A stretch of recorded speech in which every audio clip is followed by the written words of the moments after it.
하대를 일삼는 사람이 반대로 남이 자신을 하대할 때 그조차 선선히 받아들인다면 뭐 그건 서구적인 사고인가 보다 할 텐데, 그런데 천만에요. 그런 사람이 오히려 받아들이지 못하고 발끈해서 삐지고 난리지 않나요? 그 대표적인 예가 바로 김구라 씨죠.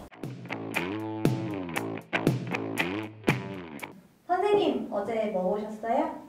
얼마 전에 추성훈 씨 관련해서 메일을 보낸 분이 계세요. 추성훈 씨가 교포라서 말이 서툴러서 그런 건데 그냥 너그러이 이해해주면 될 일이지 뭘 그렇게 나를 세워서 나무라느냐, 그런 요지의 메일이었습니다. 말이 서툰 거야 이해할 수 있죠. 우리나라에서 활동한 지가 십수년이 지났지만 그럼에도 상황 판단이 어렵다, 그러려니 할 수 있습니다. 그런데 제가 말씀드리고자 한 것은 사람을 대하는 자세, 태도에 관한 지적이었습니다. 제가 설마 딱 그 한 장면만 보고 테레비평에서 다뤘겠어요? 제가 질색을 하는 건 사람을 가려서 행하는 무례예요.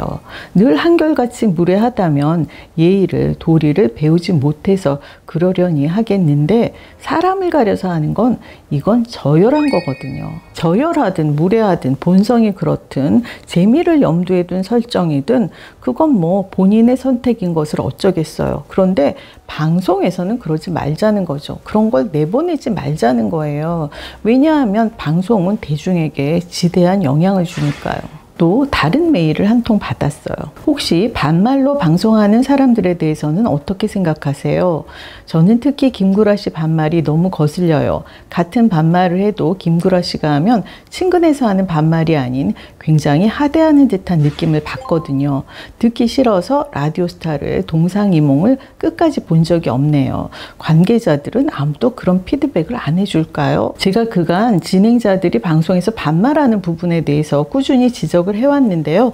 최근 들어서 제가 포기를 했었나? 타협을 했던 건가? 이 메일을 보고 반성이 되더라고요. 아마 나와 다른 사람이잖아. 그러려니 하지 뭐. 이런 마음이었지 싶어요. 나와 다르다. 그러려니 하자.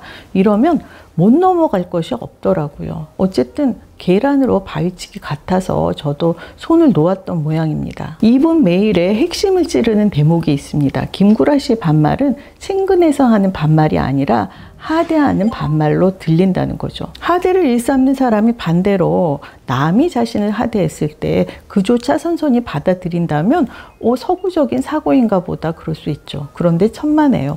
그런 사람들이 오히려 받아들이지 못하고 삐지고 발끈해서 아주 난리도 아닙니다.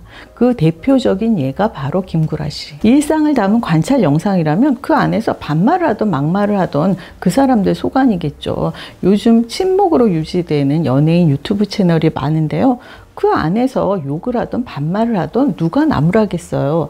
그러나 지상파 방송, 특히 스튜디오물은 달라야 하잖아요. 김구라 씨는 어려운 사람, 한마디로 말해서 본인이 힘있다 이렇게 판단한 사람에게는 안 그럽니다. 반말 못해요. 만만한 사람, 인지도 낮은 개그맨 후배들, 또 배우들, 아이돌들, 이런 출연자에게는 거침없이 하대합니다. 요즘 채널A 아빠는 꽃중년 진행을 맡았어요. 김용건 씨를 필두로 신성우, 안재욱, 김원준 씨, 만만한 상대들이 아니죠. 여기서는 반말 잘 안 합니다. 라디오스타와 비교해 보시면 아실 거예요. 반말의 비중이 현저히 떨어집니다. 그놈의 삿대질도 별로 안 해요. 아시는 분은 아실 텐데 언제부턴가 라디오스타를 사유화해서 본인과 연관이 있는 사람들을 출연시키고 있어요.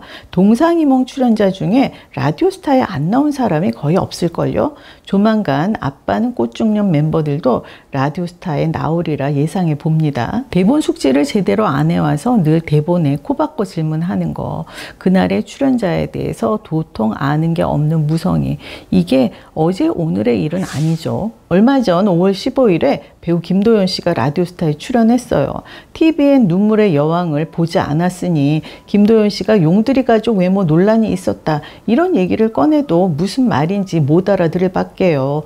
오, 삼남매야? 어머니 역할이 누군데? 이런 식으로 계속 반말이나 하고 있더라고요. 방송사 주요 프로그램 진행자라면 시류를 읽기 위해서라도 최근의 화제작 정도는 보는 것이 옳은데, 안 봤다 하더라도 그날의 출연자가 요즘 뭘 하고 지내는지 뭘 했는지 정도는 알아보는 성의는 가져야 옳지 않나요? 오죽하면 배우 공민정 씨가 라디오스타에 출연했을 때 영혼 하나 없이 요즘 일 많이 하시죠? 라고 묻더라고요. 대본에 의한 질문은 아니죠. 공민정 씨를 바라보면서 물었으니까 공민정 씨가 기가 막힌지 일 하나도 안 하는데요 라고 답합니다. 그리고 이어서 TVN 갯마을 차차차며 작은 아씨들 얘기를 하면서 안 보셨을 테니까 라고 한마디 하더라고요.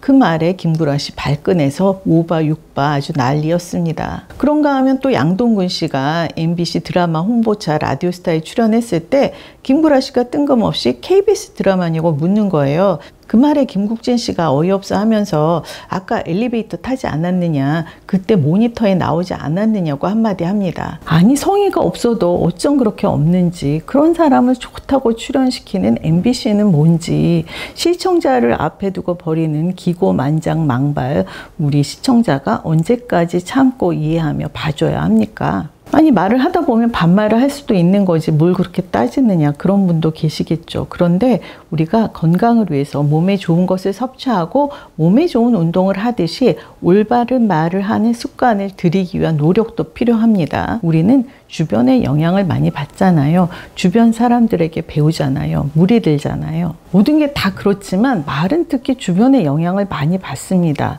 욕, 그거 배워서 하는 거예요. 언제부턴가 사람들이 욕을 입에 달고 살게 된 거. 한때 그 조폭 영화가 유행을 한 적이 있는데 저는 그 영향이 크다고 생각합니다. 아이만 친구 잘 사귀어야 하는 거 아니에요. 어른도 마찬가지. 아니 어른이 더 쉽게 배우더라고요. 취향이나 가치관 같은 거 쉽게 물듭니다. 재벌과 이혼으로 세상이 시끄럽습니다. 재벌이면 돈이 많으면 일부 다처가 용납이 되나요? 처가가 워낙 욕을 먹는 집안이다 보니까 세상 사람들이 다 자기 편을 들어줄 줄 알았나 봐요. 이런 사람하고 가까이 지내다 보면 아니 사랑하면 그럴 수 있지, 그런 생각을 하게 되는 건지 SNS에 보면 그 불륜 커플을 옹호하는 사람들이 유명인이 꽤 있다고 합니다. 2020년 SBS에서 6부작 식자회담이라는 프로그램을 방송했어요.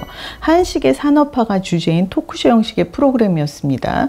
이미 그의 동거녀가 세간에 널리 알려졌을 때인데 이런 기획은 대체 어디서 나온 발상이죠? 일종의 세탁이 목적이었지 싶은데 최태원 씨가 돈을 내서 제작을 했을까요? 방송을 보는 내내 어쩔 수 없이 색안경을 끼고 주시하게 되더라고요. 어쨌거나 섭외에 응한 사람들이니까 조금만 친절하게 리액션을 해도 설마 불륜한 재벌하고 친해지고 싶은 거야? 그런 생각이 드는 거죠.